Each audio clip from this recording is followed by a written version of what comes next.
Seja convosco.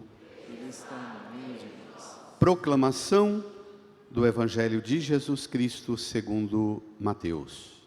Glória a vós, Senhor. Naqueles dias, apareceu João Batista pregando no deserto da Judéia. Convertei-vos, porque o reino dos céus está próximo. João foi anunciado pelo profeta Isaías, que disse: Esta é a voz daquele que grita no deserto: Preparai o caminho do Senhor, endireitai suas veredas. João usava roupa feita de pelos de camelo e um cinturão de couro em torno dos rins. Comia gafanhotos e mel do campo. Os moradores de Jerusalém, de toda a Judéia e de todos os lugares em volta do Rio Jordão, vinham ao encontro de João. Confessavam seus pecados e João os batizava no Rio Jordão. Quando viu muitos fariseus e saduceus vindo para o batismo, João disse-lhes: Raça de cobras venenosas, quem vos ensinou a fugir da ira que vai chegar? Produzi frutos que provem a vossa conversão. Não penseis que basta dizer: Abraão é nosso pai, porque eu vos digo, até mesmo destas pedras, Deus pode fazer nascer filhos de Abraão. O machado já está na raiz das árvores, e toda árvore que não der bom fruto será cortada e jogada no fogo. Eu vos batizo com água para a conversão, mas aquele que vem depois de mim é mais forte do que eu. Eu nem sou digno de carregar suas sandálias. Ele vos batizará com o Espírito Santo e com fogo. Ele está com a pá na mão. Ele vai limpar sua eira e recolher seu trigo no celeiro, mas a palha ele a queimará no fogo que não se apaga. Palavra da salvação. Glória a vós, Senhor. Aleluia, aleluia,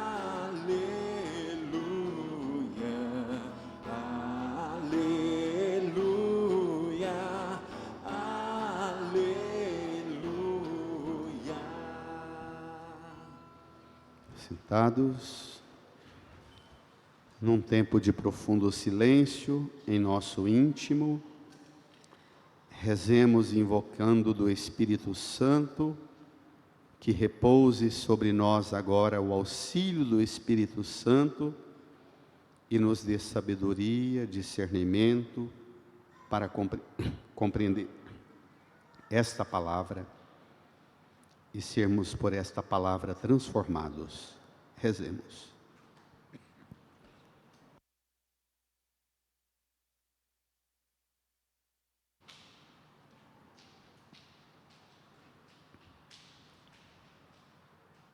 Amém.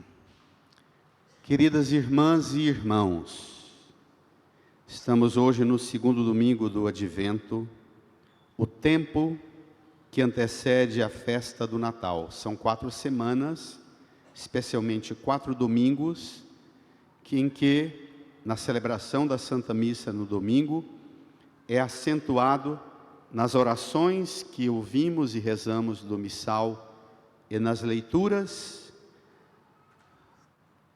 a palavra de Deus e o mistério que celebramos acentua para nós em que consiste de verdade, segundo o coração de Deus, a preparação para celebrar o Natal.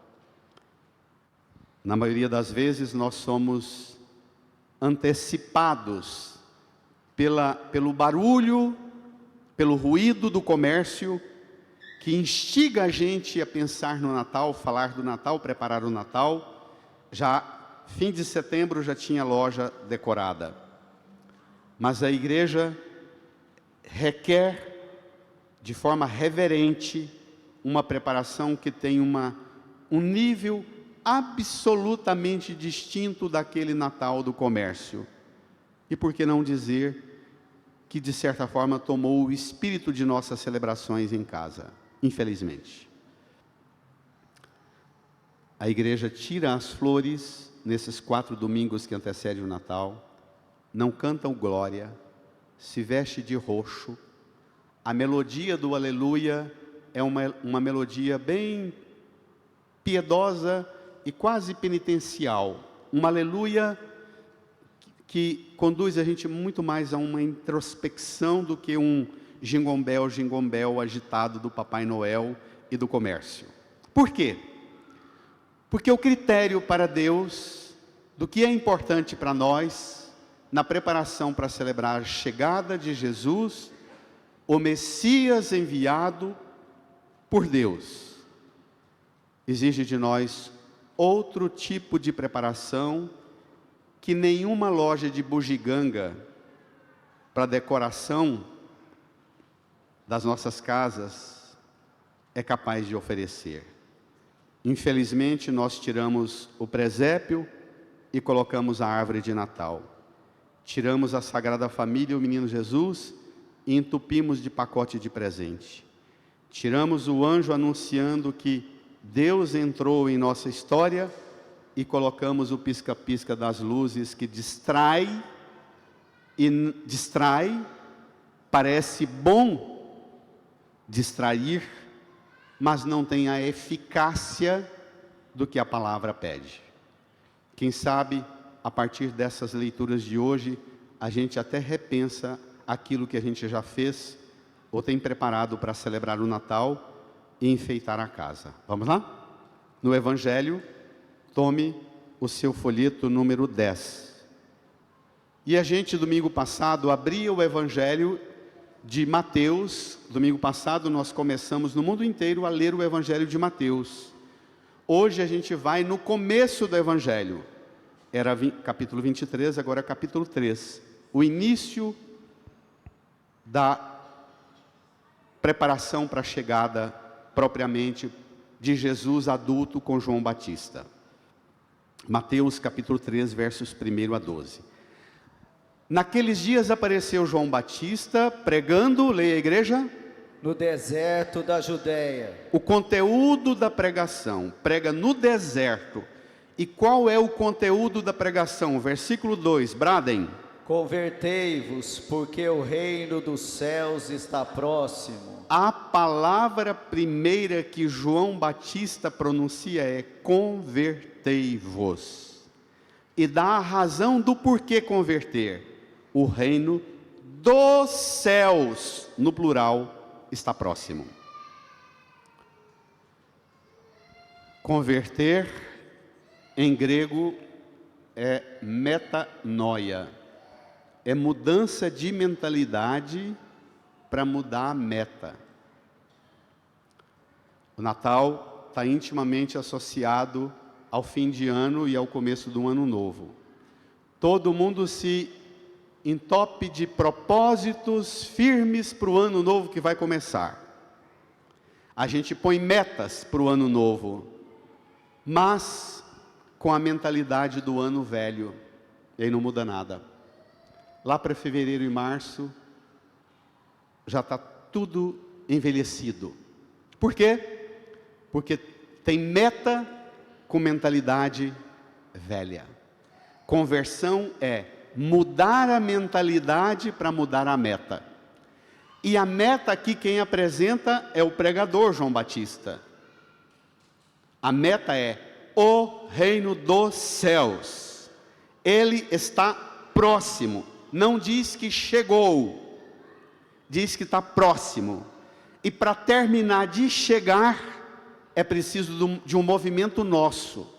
Deus tomou a iniciativa dele e veio, desceu até o nosso encontro. Agora nós precisamos de tomar nossa iniciativa. Etimologicamente, conversão é mudar a mentalidade que orienta para a nova meta. O profeta, esse tema da conversão é inaugurado particularmente pelo profeta Jeremias, e todo o resto do Antigo Testamento depois de Jeremias é tomado desse tema capital, fundamental: voltar para Deus, escutar a palavra, e a partir da palavra que ilumina e forma uma nova compreensão, uma volta incondicional para Deus e uma renovação de aliança com Deus. No Evangelho de Mateus e nos outros evangelhos, Jesus entra na história. É uma irrupção, é uma entrada impetuosa, que se dá de forma impetuosa na pobreza de Belém e na humilhação da cruz.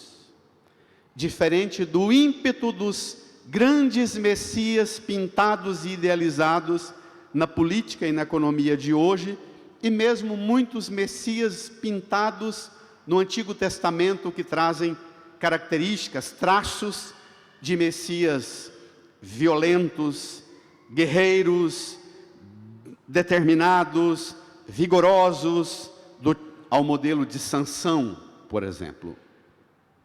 Jesus é a contraproposta daquele modelo dos messias grandões e violentos. A voz grita no deserto. Que deserto é esse? Deserto da minha alma e da sua alma. Deserto da nossa cabeça e da nossa mentalidade sem Deus, entupida de informações e de tantas coisas, tantos pensamentos, tantos quereres, tantos desejos, tantas ambições, mas um deserto sem Deus. É nesse deserto de nossa mentalidade vazia de Deus que a voz, a palavra de Deus grita: converte-se. Agora apresenta propriamente o Messias, o pregador João, que prefigura a igreja. Versículo 3. João foi anunciado pelo profeta Isaías, que disse: esta é a voz daquele que grita no deserto. Leiamos juntos? Preparai o caminho do Senhor. Firma, igreja. Endireitai suas veredas. Preparar, endireitar caminho, vereda. O que significa isso? Que Deus só entra na sua vida pelo caminho que você topa preparar. Se a sua preparação para o Natal é a futilidade, a fugacidade de comer, beber, presentes, brilhos e lusco-fuscos, vai ser por esse caminho de coisas irrelevantes que ele vai entrar. Se a sua preparação requer uma radicalidade mais profunda, com máquinas espirituais, preparando o caminho sólido, bem edificado e bem consolidado, que o Messias entra e traz o impacto do reino dos céus, aí você que vai fazer a escolha, é sua. Amém? É sua. As características do pregador. Versículo 4. João usava roupa feita de pelos de camelo e um cinturão de couro em torno dos rins. Comia gafanhotos e mel do campo. Traje típico de profeta do Antigo Testamento. Uma figura atípica, radical, que não se ilude com as vestes ostentosas do povo da cidade de Jerusalém, das castas e das camadas das elites religiosas, políticas de Jerusalém, mas um radical austero, externamente e internamente. O que veste combina com o que come. Forte isso, né? O que entra aqui, uma dieta austera. Versículo 5. Os moradores de Jerusalém de toda a Judéia e de todos os lugares em volta do Rio Jordão vinham ao encontro de João. Significa que João causou um impacto grandioso no anúncio. A voz grita, e a voz é acompanhada de veste austera e comida também despojada. Veste austera e uma alimentação, uma dieta despojada. Porque João não se ocupa com a futilidade das coisas externas e internas, mas com uma realidade que nós precisamos nos abrir a ela. E ele diz, e ele apresenta qual é nosso modo, qual é a expressão de que a gente ouve a palavra, muda de mentalidade, muda a meta e vai ter um 2026 e o resto da vida tomado de bênção. Amém? Versículo 6. O povo vinha ao encontro de João.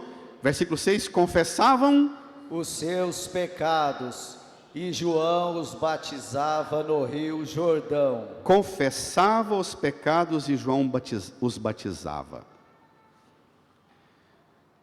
Permitam-me tratar de um assunto chato. O sacramento da penitência, a confissão, se tornou, por várias razões, esvaziado de sentido. Nós, padres, quando nos encontramos para formação, para avaliar nossa vida e nosso ministério, a gente sempre toca no desconforto que é a experiência hoje de atender confissão. As pessoas não vão mais confessar com o padre, tendo uma boa compreensão do que são os pecados dela. Ela confunde pecados com a infelicidade que ela vive e começa a falar mal da família dela, do trabalho, da história dela. Confissão se tornou não uma consciência limpa pela palavra, esclarecida e iluminada pela palavra, e pecado tem nome, não tem explicação, tem nome. Ao pecado não se dá explicação, se dá nome, e se dá corajosa prontidão de dizer: eu errei, cometi este pecado, peço perdão a Deus. Pecado não tem explicação, tem nome. A gente vai ao confessionário para falar do porquê eu pequei e explicar que eu pequei, porque meu marido, minha esposa, meus filhos, meu colega de trabalho, meu irmão, meu vizinho, e a gente lasca a lenha em quem me fez pecar. E não fala do que a gente, não dá nome ao que a gente fez. Não que a igreja não tenha que cuidar e zelar e ter muita gente na igreja para escutar as pessoas desabafarem. É uma dimensão importantíssima. O desabafo, falar da vida, das dores, dos conflitos, botar isso para fora é também terapêutico. Mas isso não se aproxima da grandeza do que é uma confissão dos pecados e receber a absolvição. Repito, não que a igreja não tenha que zelar vigorosamente de criar ambientes para que as pessoas desabafem, mas não procure o confessionário dizendo que veio confessar. Conta 2 pecados que fala: não, meus pecados são pecados comuns, pecadinho, ainda chama de pecadinho. Já tem uma aberração aí, porque não existe pecadinho. E depois fala os pecadões do outro que me fez cometer pecadinho. Isso existe? Não?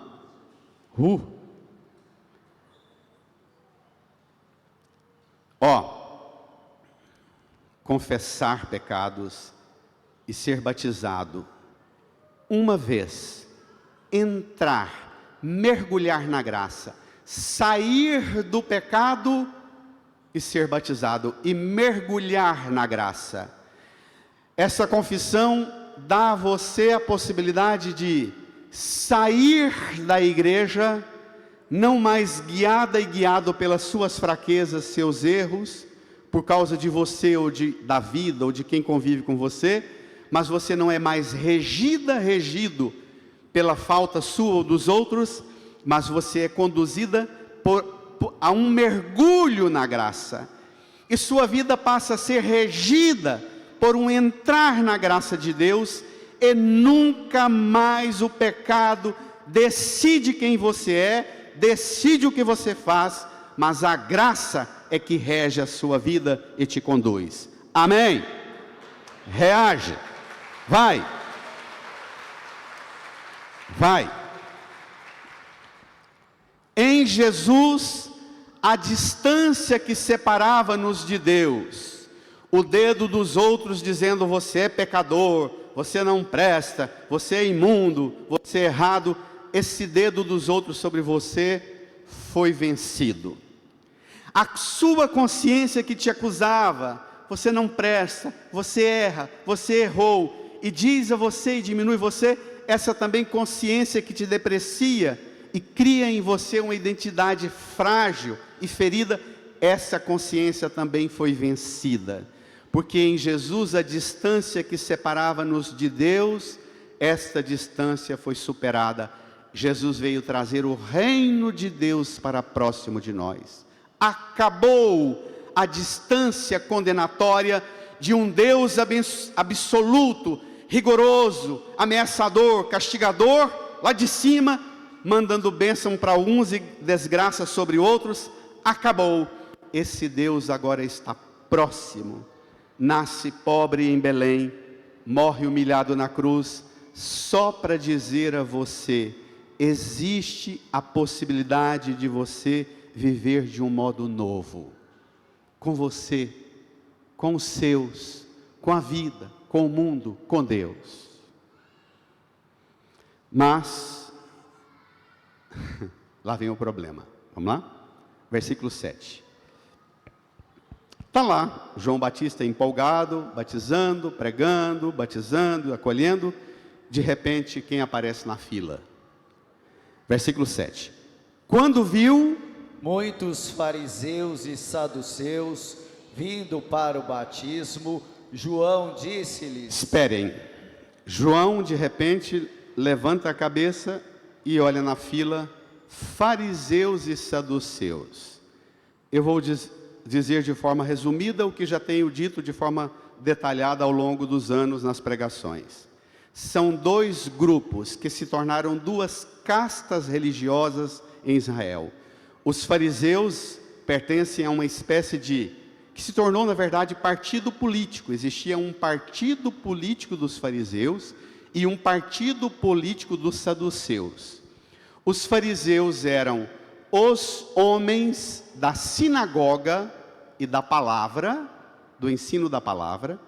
Os saduceus eram uma corporação, uma associação, alguns estudiosos falam em 30 mil, alguns dizem 8, 10 mil sacerdotes que eram escalados para todos os dias, alguns deles irem para o templo em Jerusalém para fazer os ritos de purificação e de acolhida dos dízimos, das ofertas. Então, a elite da sinagoga, da palavra, os fariseus. A elite religiosa do templo, os saduceus, os sacerdotes, na fila para receber de João o batismo. Os representantes da lei, da norma, da doutrina, da religião, os representantes do culto, do rito, da norma, da rubrica ritual, especialmente os livros de Levítico, Números, Deuteronômio, na fila. João Batista lhes disse, vamos lá, bradar com todo vigor. Brada a igreja, raça de cobras venenosas. Lê, igreja. Quem vos ensinou a fugir da ira que vai chegar? Imagine você na fila para confessar com o padre, e o padre olha para você e diz, raça de cobra venenosa, quem te ensinou a fugir da ira que vai chegar? O que você faz? Direto na delegacia. Isso é abuso espiritual, abuso moral, abuso de autoridade.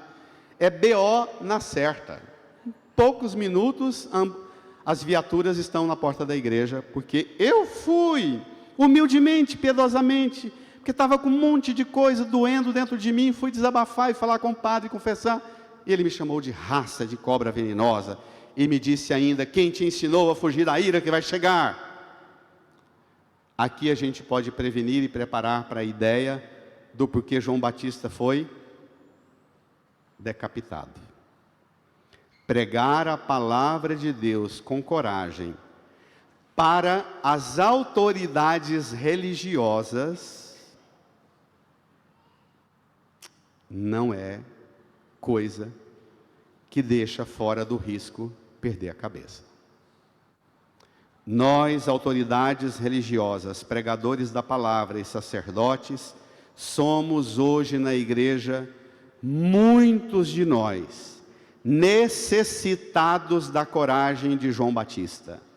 O Santo Padre, o Papa Leão, os bispos, peçamos hoje do Espírito Santo a coragem dada a eles para nos chamar e nos advertir em que nós, pregadores do Evangelho, em que nós, fariseus e saduceus de hoje, precisamos ouvir que nos tornamos raça de cobras venenosas, que transformamos a palavra de Deus e o rito num status, num privilégio, para fazer e desfazer o que dá na teia e nos tornarmos aproveitadores da religião e da fraqueza dos outros, e transformamos o altar num lugar apenas de dízimo, oferta, prestígio, privilégio, e todo mundo acoberta os erros que fazemos e protege-nos naquilo que cometemos de barbáries. A cólera de Deus para com os da norma da lei e do culto. Quem são hoje? Quem somos hoje?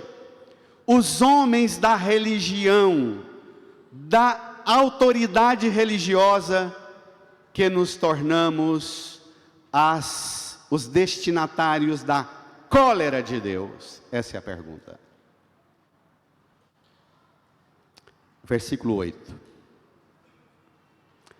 Produzi frutos que provem a vossa conversão. Vocês podem vir aqui, vão ser bem-vindos, mas tragam frutos que provem a conversão de vocês. Isso é para os fariseus e saduceus. Versículo 9. Vamos ler juntos? Não penseis que basta dizer, Abraão é nosso pai, porque eu vos digo, até mesmo destas pedras, Deus pode fazer nascer filhos de Abraão. Não tenham medo.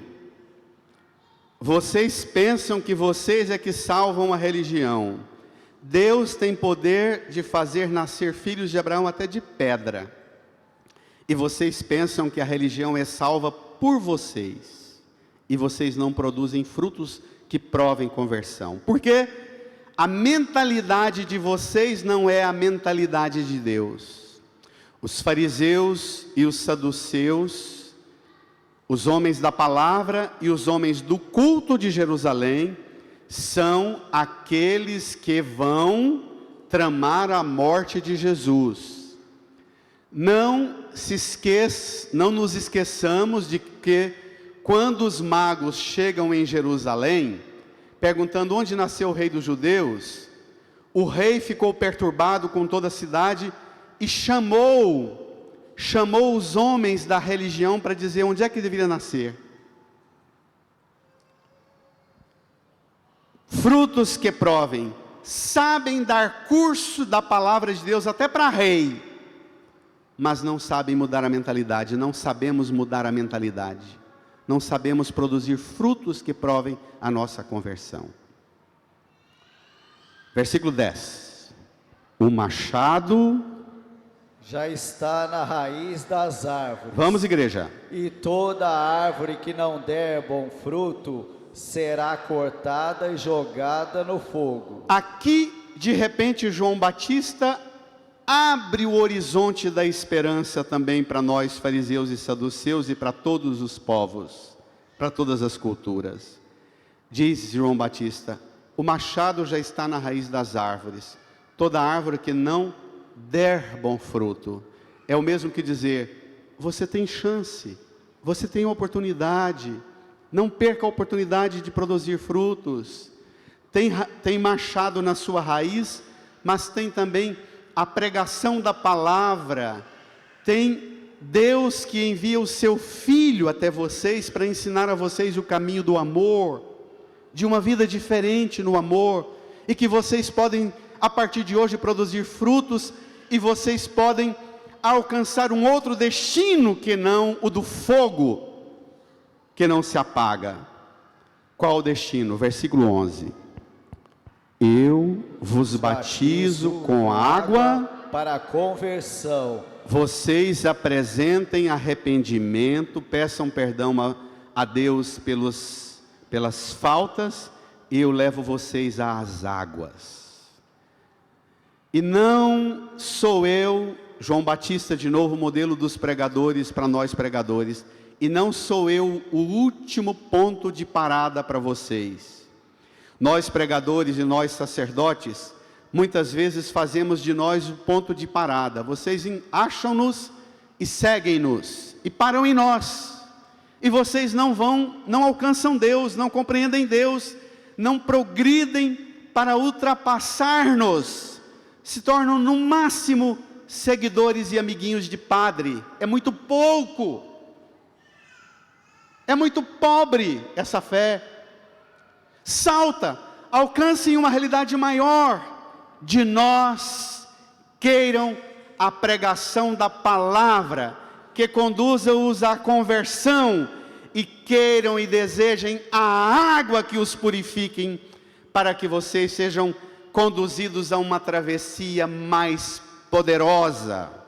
Versículo 11, repetindo de novo: eu vos batizo com água para a conversão, mas aquele que vem depois de mim, brada igreja, é mais forte do que eu. Brada igreja. Eu nem sou digno de carregar suas sandálias. Ele vos batizará com o Espírito Santo e com fogo. Olha que coisa bela. Eu vos batizo com água, mas não parem em mim. Eu batizo vocês com água só para preparar vocês para terem acesso ao que vem depois de mim, mais forte do que eu. Jesus é o único forte, e um modelo de forte que não se confunde com os outros modelos dos homens e mulheres fortes do Antigo Testamento. É o forte que nasce pobre em Belém e morre humilhado, desnudo o seu braço forte, que não se ergue para apresentar uma arma de guerra, mas se ergue para ser pregado e para derramar o sangue, porque forte é o seu sangue que vence pecado. Uma salva de palmas para um único forte. Vai, igreja, brada igreja, reage igreja. Repito, hoje nós vivemos uma decadência do cristianismo, com gente seguindo e fazendo de nós pregadores os fortes. Cai fora dessa. Queiram o único forte. Procurem a igreja, para que a igreja lhes dê uma palavra, um apelo de conversão, ainda que chamando-lhes de raça de cobra venenosa, não para te fazer parar no seu veneno, mas para fazer você tomar consciência do seu veneno e desejar a água que te purifica do teu veneno. Amém? Amém. Reage. A igreja não é forte porque ela te aponta o seu veneno. Ela só é forte quando ela te conduz ao único forte, Jesus, que te batiza com o Espírito Santo e com fogo. Pensa. Minha gente, água, fogo e Espírito Santo é para dizer para nós que as coisas ruins que nós trazemos em nós, que os trem ruins que nós acumulamos em nós, que a palavra chama de pecado, são coisas tão fortes, com capacidade de causar tanto mal para nós mesmos e para os outros, que essas coisas ruins em nós só podem ser vencidas com água, com o Espírito Santo e com fogo, que o próprio Jesus traz. Queiramos isso. Ele é o único forte, porque Ele é o único capaz de limpar-nos do pecado.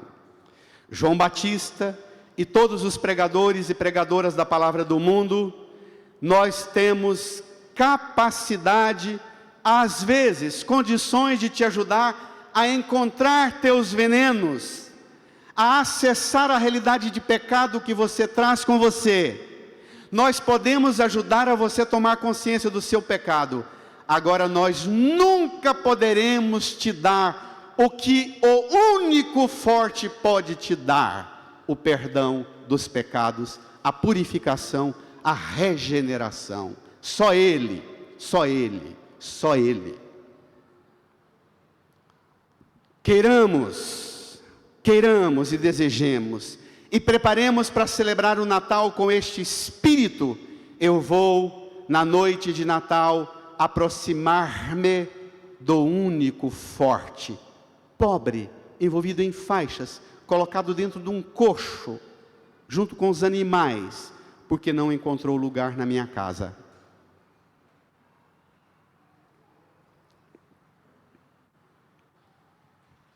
Versículo 12, Ele está com a pá na mão.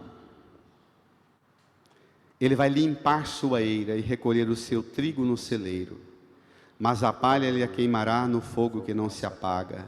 Diga hoje para Jesus: Senhor, eu tenho condições hoje, por esta palavra, Senhor, eu tenho condições de olhar para dentro de mim mesma, de mim mesmo, reconhecer meus pecados e dizer ao Senhor: limpa em mim a palha. O Senhor tem condições de fazer-me ser trigo para ser guardado no celeiro do reino dos céus para sempre. Eu não vim a este mundo, pela graça do Senhor, para ser palha queimada no fogo que não se apaga. O Senhor deu-me a graça de ter uma vida, de nascer, de vir a este mundo, e o Senhor dá-me todas as condições. O Senhor é o único forte que providencia as condições para que eu vença meus venenos, e o Senhor faça de mim um trigo guardado no celeiro do seu amor. Aleluia, igreja! Reage, igreja! Brada!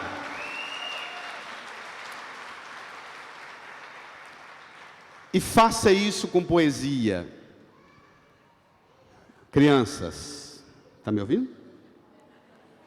Crianças, pais e mães, vô e vó, uma dica para preparar o Natal da sua casa. A primeira leitura, vem comigo. Uma dica poética. Vai preparar o Natal? Pegue esse texto e prepare o Natal com as crianças com esse texto do profeta Isaías. Profeta Isaías, que profetizou século VIII, século VII antes de Cristo, em que a Síria já tinha invadido a parte norte de Israel e ameaçava invadir e anexar a parte sul de Israel. As lideranças de Israel começam a dizer: para a gente enfrentar a Síria, nós precisamos montar um exército forte, precisamos comprar armas, precisamos de organizar uma mão de obra, de força mais forte que o exército inimigo da Síria, para eliminar os inimigos nossos com o poder da força de nossos homens bem treinados. O profeta Isaías diz: não, nós somos o povo eleito, escolhidos por Deus. Nós não vamos preparar para enfrentar os inimigos reproduzindo a violência dos inimigos. Nós vamos vencer os inimigos com a força daquilo que Deus nos deu. Lembra domingo passado? O Senhor vai transformar nossas espadas em arados e nossas lanças em foices. Lembra? Primeira leitura. Além de transformar as nossas armas de guerra em ferramenta de trabalho, gente, tem coisa mais poderosa no Brasil hoje para vencer toda a corrupção, toda a violência, toda a miséria, toda forma de coisa ruim que domina o Brasil hoje, do que a gente ensinar as meninas e meninos, não o fascínio das armas, da espada e da lança, mas ensinar as meninas e meninos o poder das ferramentas de trabalho. Tem coisa mais poderosa? Não tem, minha gente. Para o mundo. Para o mundo. E esse texto continua a poesia do Messias que vai vir. Naqueles dias, quando o Messias vier, continua o profeta Isaías dizendo: nascerá uma haste do tronco de Jessé, e a partir da raiz surgirá o rebento de uma flor.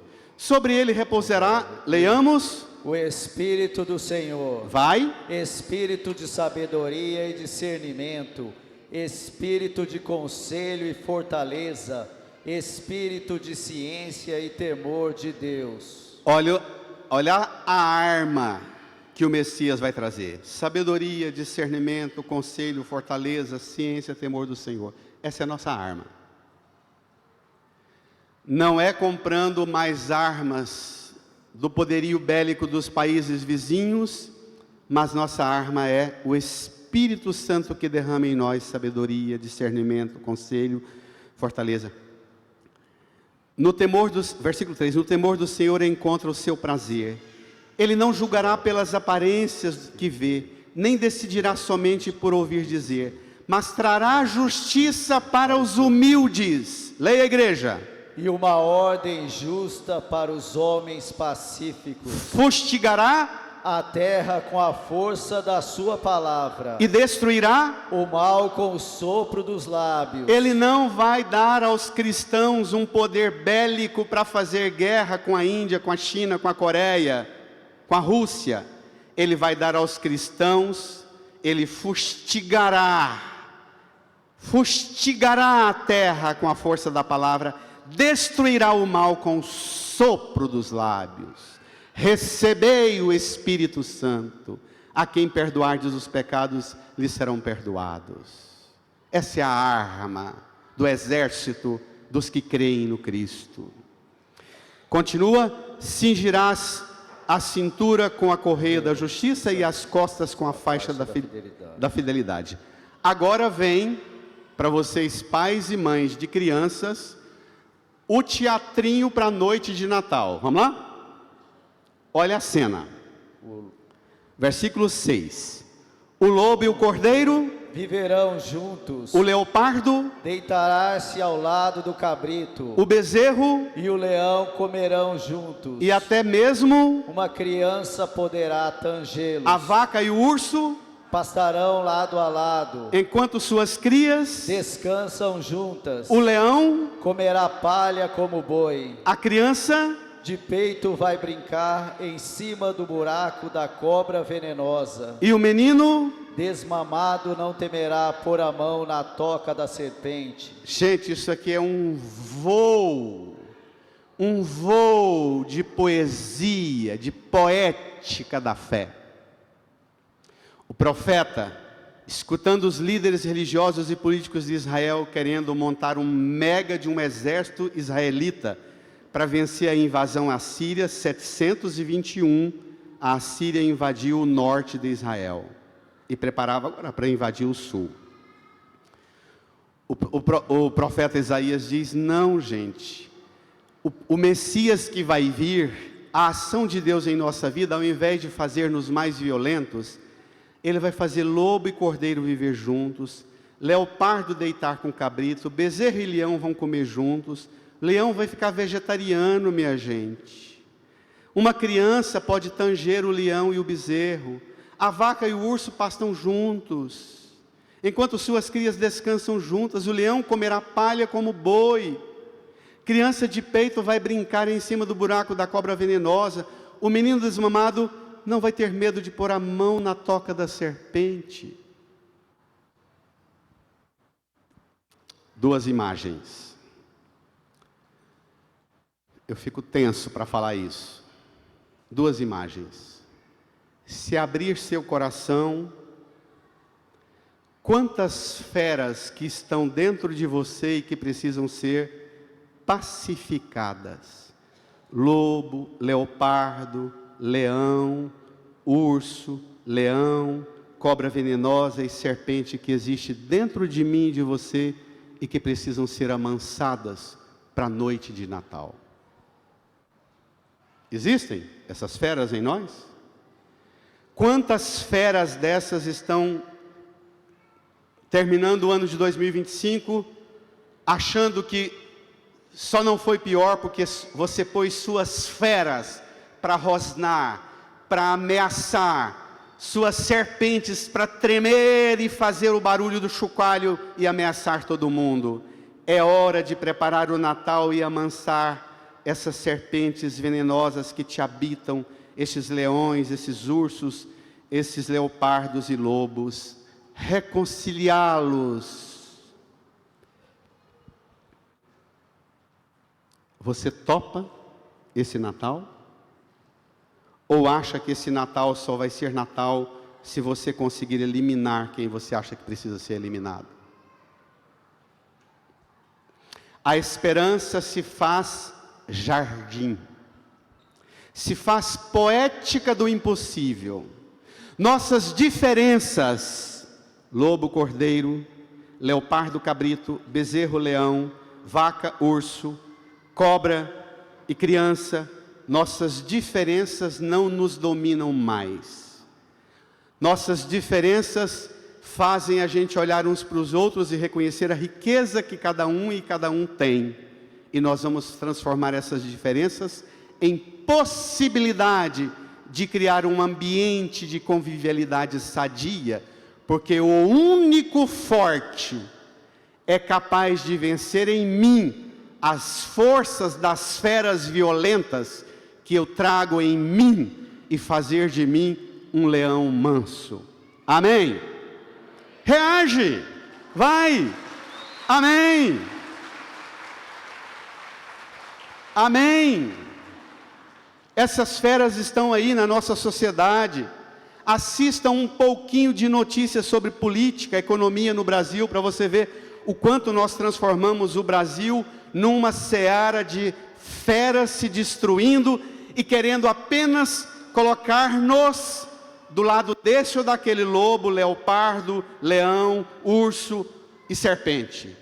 Nós somos tratados como um bando de idiotas que apenas torcemos pelas feras que achamos que terão rosnar mais forte para destruir a outra. E Jesus, o manso, o humilde de coração, capaz de fazer o nosso coração semelhante ao dele, pode amansar as feras que habitam-me, que habitam-te e que dominam o nosso país de forma tão absurda. E as maiores vítimas quem são da nossa violência? Quem são as maiores vítimas? A criação e as crianças.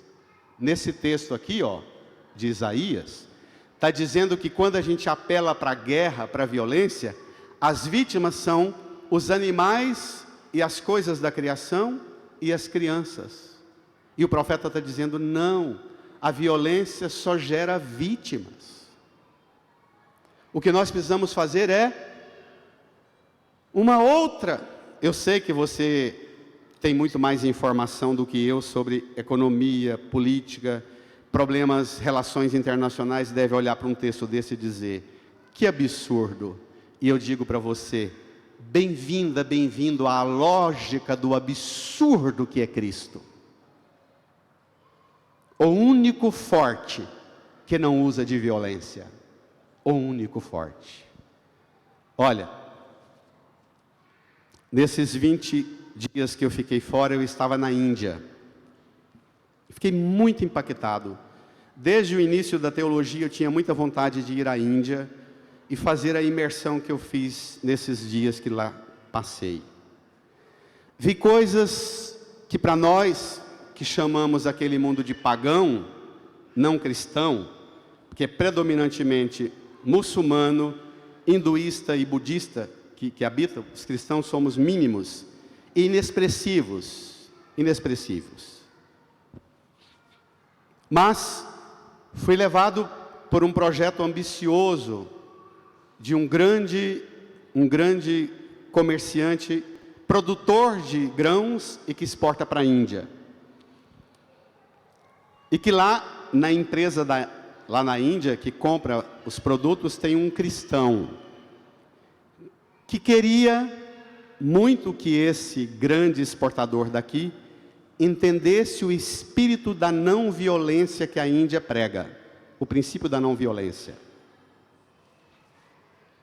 E ele falou que a melhor forma da gente entender o que é o princípio da não violência era se a gente participasse de uma festa de casamento. E chamou-nos para uma festa de casamento da sobrinha dele. 3 dias de festa.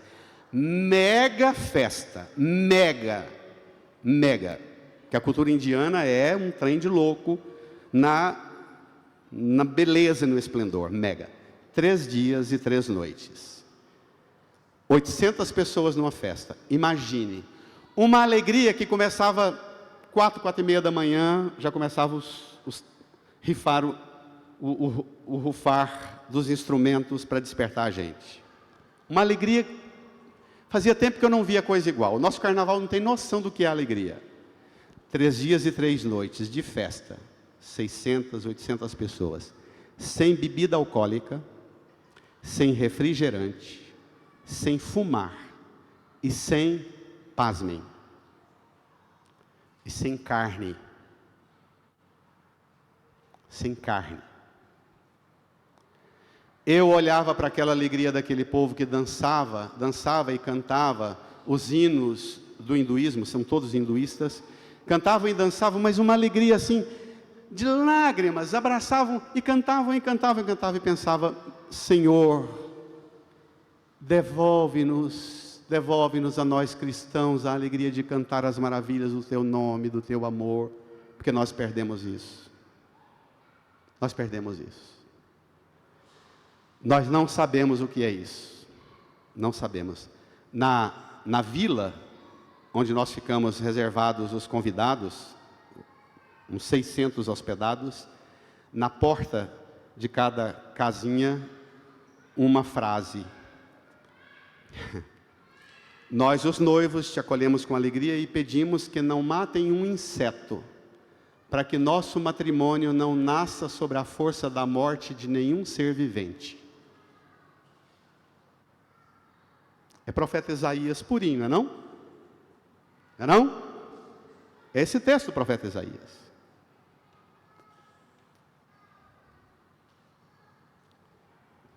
Última estrofe do Salmo.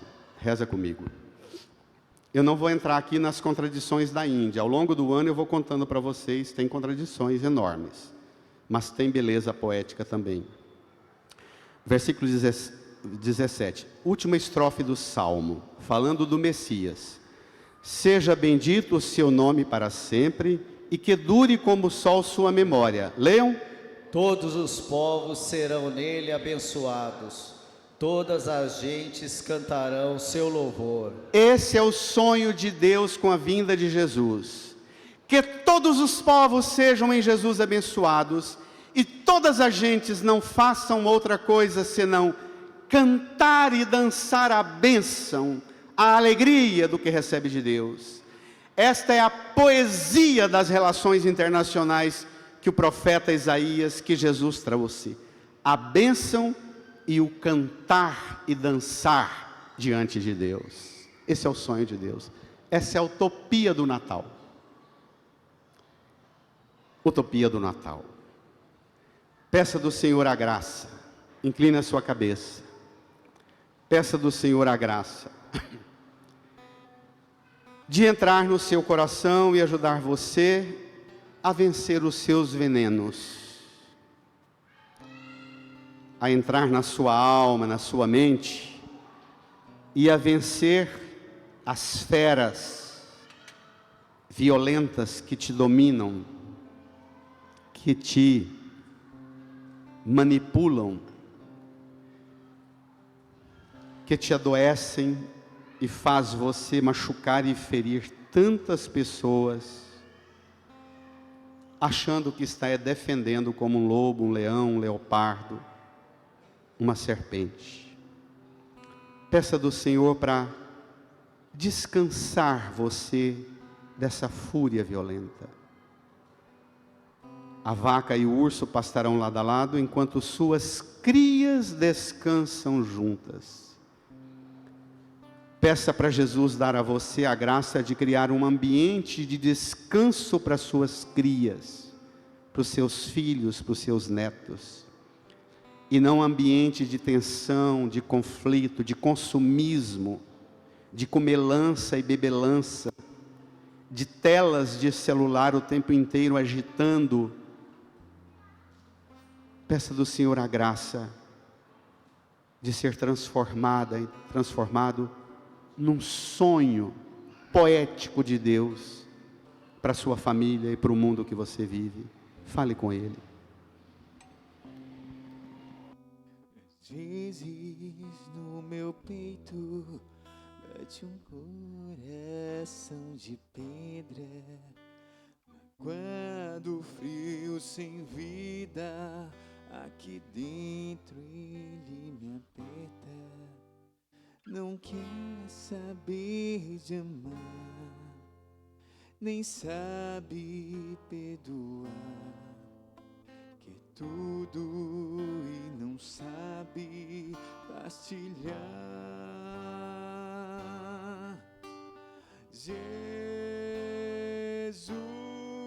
Jesus, manda teu Espírito para transformar meu coração.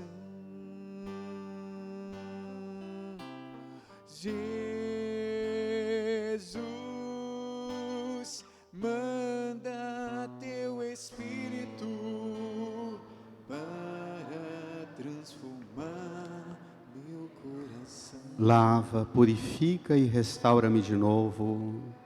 Lava, purifica e restaura-me. Serás o nosso Deus, Serás o nosso Deus, e nós seremos o teu povo. seremos o teu povo. Vamos cantar. Derrama sobre nós Derrama sobre nós a água do amor, a água do amor. o Espírito de Deus, nosso Senhor. Espírito de Deus, nosso Senhor. Jesus, manda teu Espírito Jesus, manda teu Espírito para transformar. meu coração. Todos de pé, cantando: Jesus, Jesus, manda teu Espírito para transformar. Estenda sua mão para a cruz, reze comigo. Senhor Jesus, eu creio firmemente, eu creio firmemente o Senhor é o forte, que o Senhor é o forte, o único forte, o único forte, mais forte do que eu, mais forte do que mais forte que os meus pecados, mais forte do que os meus pecados, mais forte que as feras mais forte do que as violentas violentas que me habitam. que me habitam. Eu te peço, Eu te peço, por sua força, por sua força, que é o seu amor, que é o seu amor, amansa amansa o meu coração. meu coração. Põe a mão no coração e reze. Jesus, manso e humilde, Manso e humilde de coração, de coração, fazei o meu coração fazei o meu coração manso e humilde, manso e semelhante ao vosso. semelhante ao. Eu creio firmemente Eu creio firmemente que o Senhor é capaz de vencer que o Senhor é capaz de vencer toda força toda força das feras violentas das feras que eu trago dentro de mim, que entrarão dentro todo veneno de todo veneno que eu cultivo em mim, que eu cultivo em mim. vence, Senhor, Vence, lava, lava, limpa, limpa, queima, queima, purifica, purifica, faz de mim faz de mim um ser um ser da mansidão da mansidão do seu amor. do Senhor. Obrigado, Jesus. Incline a sua cabeça e dirija a Jesus o seu louvor, sua ação de graças, por tudo aquilo que Ele realiza hoje, reconciliando você com você mesma, com a sua casa, com o mundo, com a criação, reconciliando você e fazendo de você um dom de harmonia, de amizade, de fraternidade, de mansidão e de paz. E mostre o fruto da sua conversão, abraçando e desejando a paz para quem está do seu lado. Saudai-vos. Eu vejo manifestar o poder da criação. Nos seus lábios eu vejo estar o sorriso